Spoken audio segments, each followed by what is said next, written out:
কিছুদিন আগে ভূমিকম্পের একটি পোস্ট আমি দেখেছিলাম।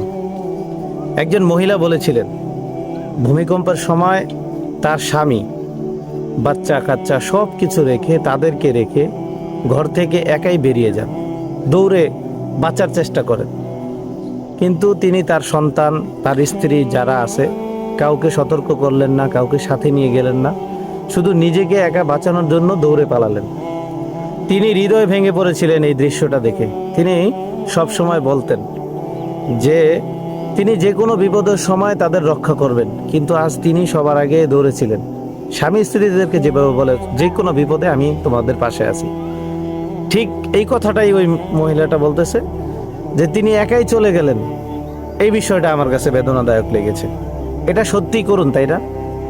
এই পৃথিবীতে মানুষ যেভাবে আচরণ করে তা দেখে আপনি ভালোবাসা এবং স্নেহ সম্পর্কে অনেক কিছু বুঝতে পারবেন।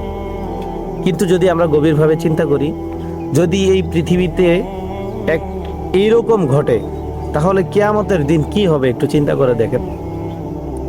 সেই দিন কেউ কাউকে সাহায্য করবে না, স্বামী নয়, স্ত্রী নয়, বাবা মা নয়, সন্তান নয়, সবাই কেবল নিজেদের বাঁচানোর চেষ্টা করবে।